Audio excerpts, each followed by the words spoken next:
Hi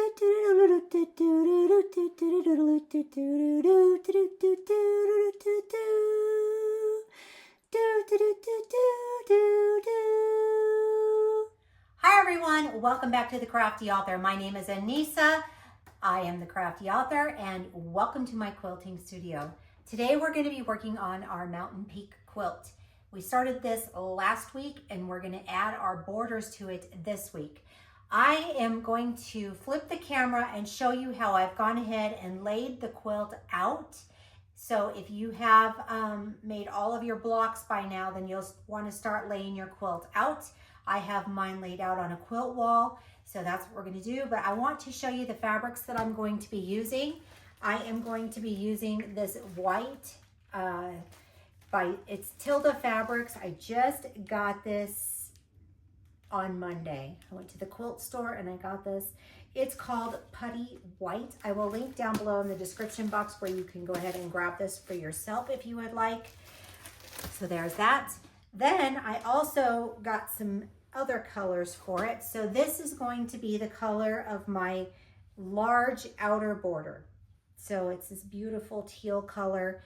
And I love this because this is the actual color of the ovarian cancer ribbons that they use. So this is very beautiful and it goes really, really nice with the colors that are in our blocks already.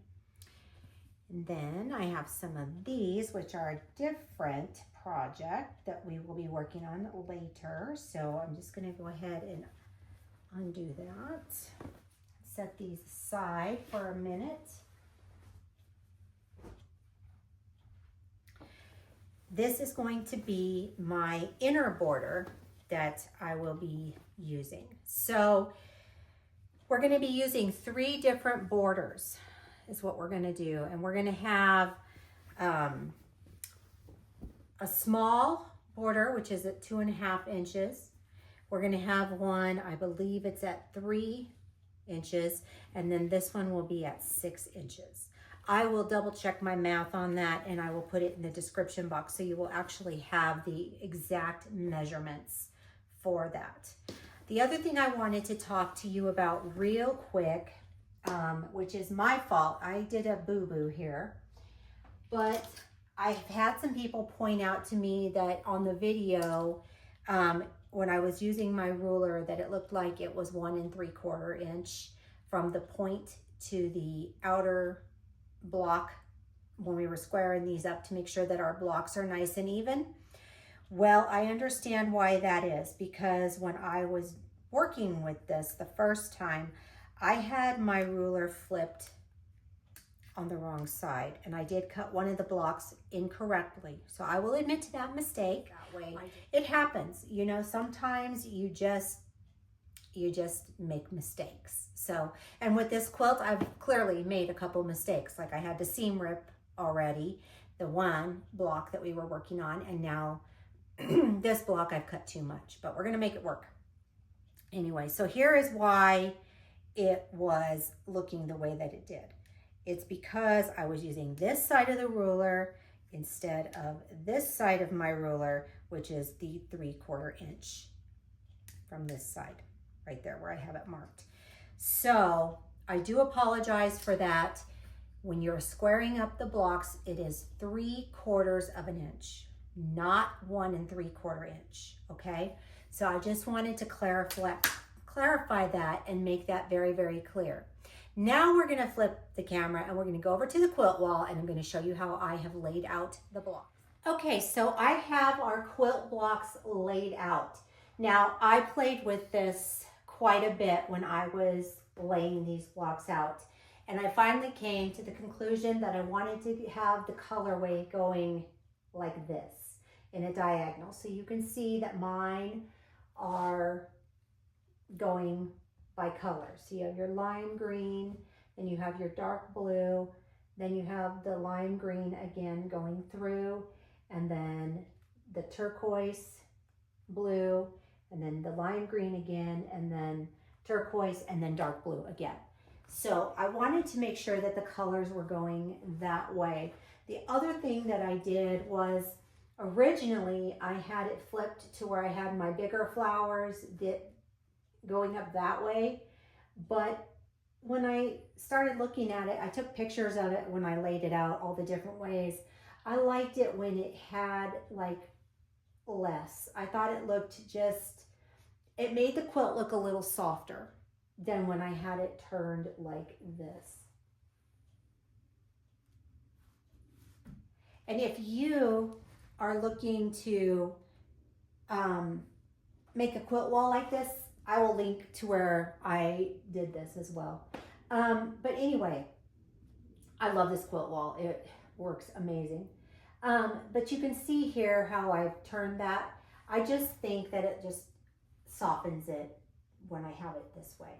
So I have the smaller flowers kind of going up to each other. Those peaks are going with each other.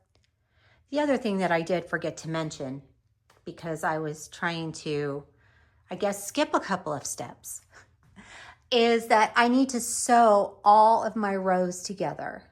So I'm going to sew all the blocks together, and then I'm going to sew all the rows together.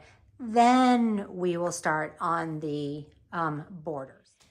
All right, so we're going to sew our blocks together, and I am sorry, I thought I was filming, but I wasn't when I was sewing them. So here are the blocks that I've done. So I've just stitched them together. I put them pretty sides together, and then I stitch using a 1/4 inch seam.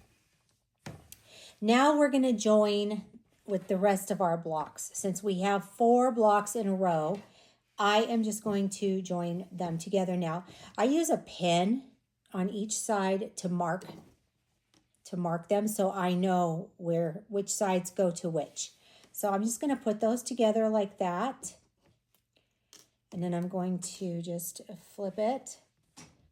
Pretty sides together. So the flower sides should be facing each other. And then I am going to pin this edge here to keep it in place. You can use quilt clips too if you would like. I find that pinning actually holds the fabric better, in my personal opinion. I do use clips as well though, but you'll want to use something to help hold that down. And then all I'm going to do is stitch using a 1/4 inch seam all the way down. I'm using the edge of my 1/4 inch foot to guide me. And I do a back stitch before I go, and then I just stitch all the way down.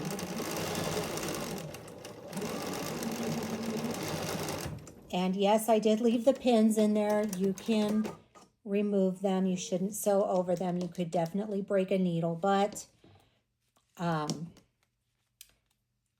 just left them in there. So I'm going to go ahead and press my seam open like so. Just press that seam because I've pressed the other ones already. I'm pressing them open because there are a lot of seams in here. And so I want to make sure that there's not a whole lot of bulk for when I go to quilt this. Okay, now I'm going to start assembling my rows. And you're going to do this for all of your rows. So what you're going to do is you're going to take your top row and you're going to put it to the row that goes below it, so the second row. And all that I'm doing is making sure that it's flower sides facing each other. I want to make sure that everything is nice and even up here at the top. And I want to make sure that I'm nice and even over here on the sides as well. And I'm just going to pop some pins in here, like so. And I am going to pop a pin on the side over here so that stays in place. Now I'm going to move on and continue going. Now I want to match up my seams here as best as I can. So that's what I'm going to do here.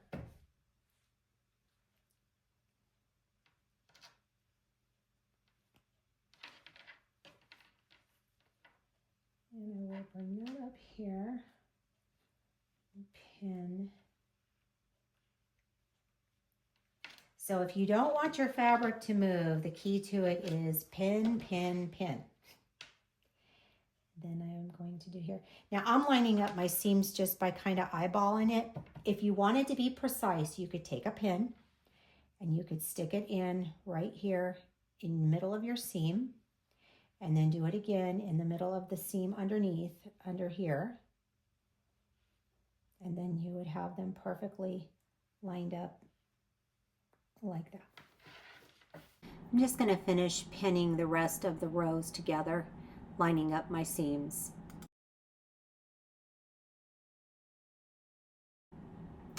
Now I'm just taking my row and I'm going to just stitch down 1/4 of an inch. I'm going to back stitch when I start and I'm going to back stitch when I stop. I'm getting ready to use my Quilt to start cutting our border strips. So I'm going to be using this 2-inch cutting board, which will finish at 1.5 inches once I'm finished. But you can see we're going to lay the fabric here and it's going to cut all my strips for me just perfectly.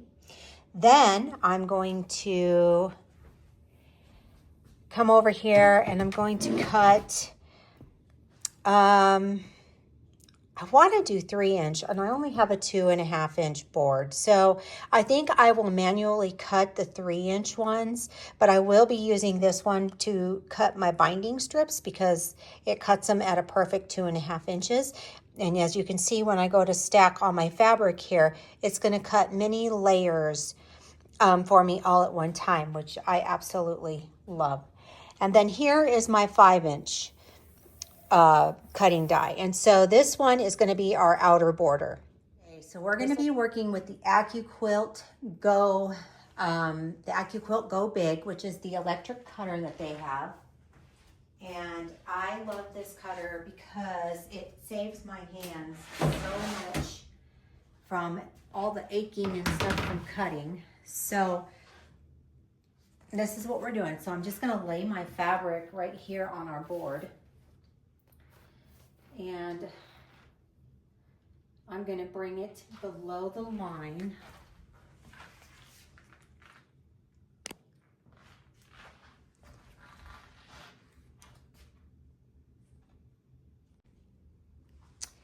Okay, so on my board, there is a black line, as you can see right here. So this is where I'm going to line my fabric fold right here. I just want to put it right below there. This will ensure that when my cuts get cut, it will actually cut up here at this top part, so I don't have to take my scissors and cut. So that's what I'm going to do, and then I'm going to put my mat on top.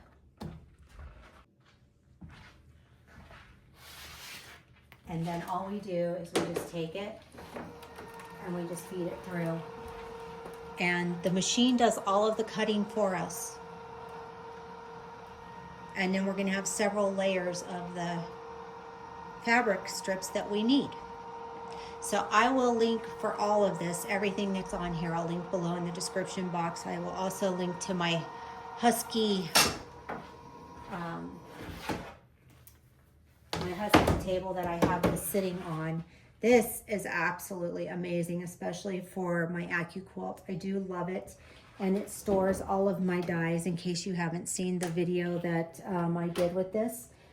I got this as a Christmas gift last year from my husband. And this is where I store all of my Quilt Go dies. So every drawer in here is full of them.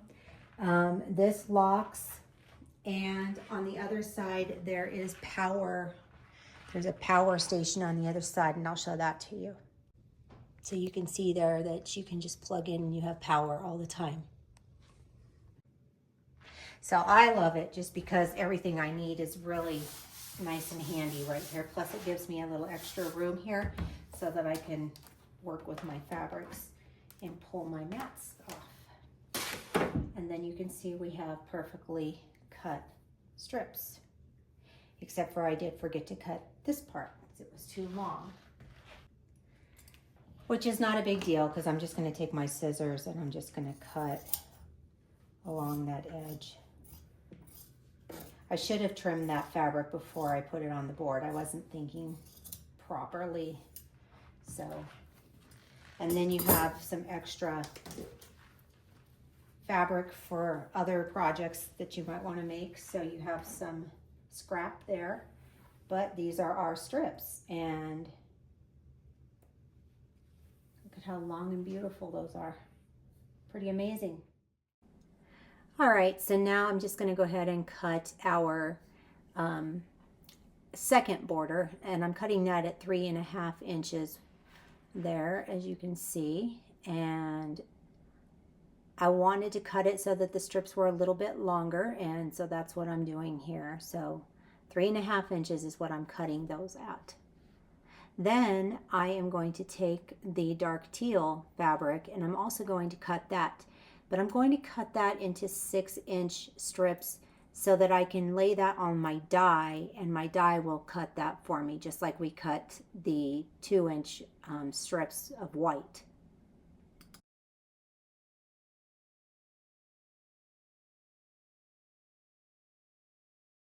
So I have the borders around the quilt up here on the quilt wall, and I have got to say that I am absolutely in love with the way that this quilt is turning out.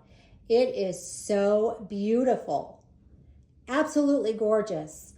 So what I'm gonna do, I ran out of room up the top, as you can see. I couldn't put the last border up there because, well, I'm not that tall. I was having a hard time reaching as it was. So anyway, but this is what the layout is going to look like. And with the exception of, you know, of course, there's going to be a piece that's this darker color up top up here. So what we're going to do is we're just going to sew our borders together, because we need to put a, we need to sew them on a diagonal. Now, if you don't know how to do that, that's okay. You do not have to do it. It is not 100% necessary. I'll show you what I'm talking about when I get to the sewing machine.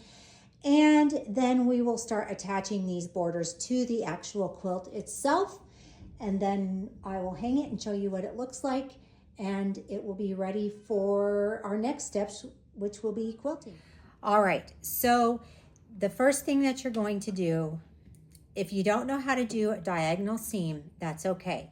What you will do is you will take one of your strips, you're going to take your longest strip here, and you're going to face that up. You're going to have the right side facing up. So the side that has the flowers, that's the side you want up. Then you're going to take your other strip, and I just cut these in half because that's all I needed it to do. But I'm going to take that flower side, and I'm going to put that down against that one. So now you'll have your two nice sides facing each other. Except I didn't do that. So you have your two right sides facing each other. And now you're ready to join those strips together. So if you're not going to do it on a diagonal, then you would just sew a 1/4 inch seam straight down. So you would just put it on your machine and you would just sew straight down 1/4 inch. You could pop a couple pins in here to hold this together if you wanted to. You could use some clips if you needed to. Just anything to help you stay steady in that way. And that will work just fine. Then what you'll do once you have that done, you're gonna go ahead and press your seam. You can either press it to the side or you can press it open, whichever you want to do. And I do recommend back stitching when you start and when you finish. I just find that that really helps to hold the pieces together. Unless you're gonna use an extremely small stitch length. I don't like to use a small stitch length, and I'll tell you why. Because if I have to seam rip, it is really hard to seam rip little tiny itty bitty stitches out of there. It is much easier for me to use a stitch length of 3 and then just do my back stitching. It works best for me. Unless I'm working on paper piecing, I always work with a number 3 stitch, okay? So then we'll just put it down, and we would stitch that down 1/4 inch. All right, so I'm not doing that though. I'm going to do a little bit different. I am going to do mine as a diagonal seam. I like the way it looks better, and I just think it puts, I don't know, I just like it better.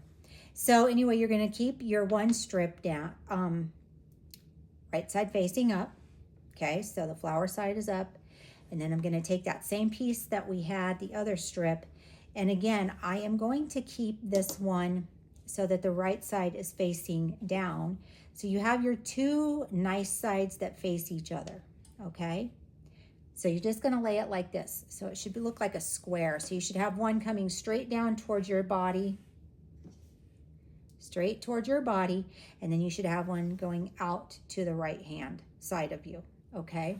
So the one side that has the wrong side facing up should be on top, and it should be going to the right, and the side that is pretty side up should be facing down towards you. So then you can take a pin, and you can actually pin this if you want. You don't have to. I normally don't, but I'm gonna do it for demonstration's sake. And what I like to do is you can either take a ruler now. I'm just going to pin this here. Okay. So now you could take a ruler and you can go from this diagonal corner here and go draw a line down, straight down here, your stitch line.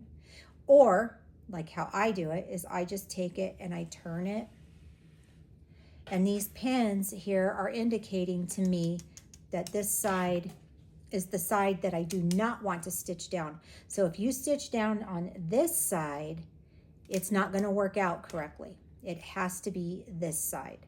So you can mark this with your ruler and a pin, or you can just bring it over to the sewing machine like so, and then just put your needle down and you can start stitching that way from corner to corner. You're just going to make a diagonal, and I'm going to back stitch, and then I'm just going to continue sewing until I get to my other corner.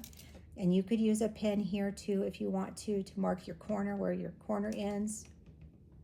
Just make sure you don't sew over your pin tip.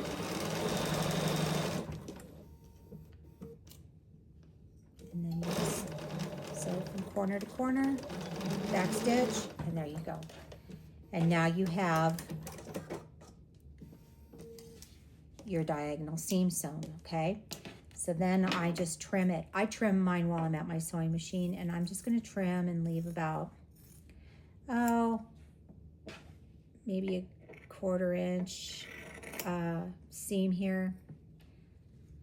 Just leave that about a 1/4 inch. Then I take my strip and I just take my finger and I'm going to just press that seam open like that. And I will press this at the iron too. I will press that so that my seams are nice and flat. But now you can see we have this beautiful diagonal seam. All right, so I am just going to start on one of the short ends. I'm going to take one of my white strips and I'm going to place it right side facing down. You could pin, or you could clip it if you want to. You don't, it's not necessary. I don't normally pin when I'm doing it this way, but I will just to show you for demonstration purposes what this looks like. And yes, quilts do get a little bit, they're kind of a little bit of a pain in the rear when they get bigger, because there's a lot of bulk that you have to work with and they get heavy and all that, but you just have to keep readjusting the quilt. So that is a pretty normal thing that happens.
So the Mountain Peak quilt is all quilted, put together. The quilt top is done.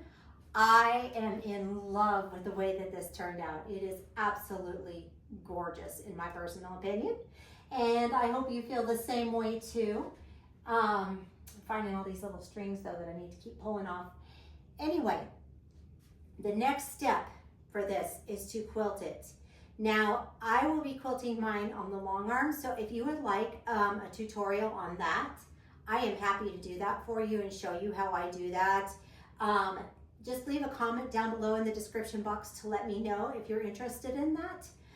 If you will be quilting this on your own, this would be a really fun block to quilt on your domestic sewing machine. I have done that many times. I can show you, I have some videos on how to quilt with your domestic sewing machine. And this quilt is actually kind of the perfect size to do that with. This is a lap size quilt. I will give you the measurements here in just a second.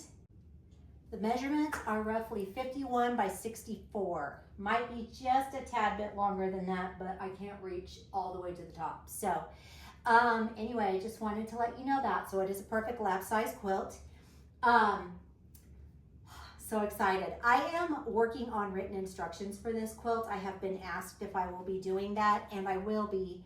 But I am actually catching up from being sick. I caught some kind of a stomach bug this week, and that's why I didn't have the video ready to go on Tuesday, and I do apologize for that, but I was very, very sick. I just couldn't get myself together. So anyway, it's done. I'm glad it's done. And like I said, the next step is to quilt it to get it finished and then bound, and then we will get this to the person that it needs to go to. So that is it for me today. If you would like to follow me on social media, the links are down below in the description box. Don't forget to give this video a thumbs up. If you would like to share it, that's great, because sharing is caring.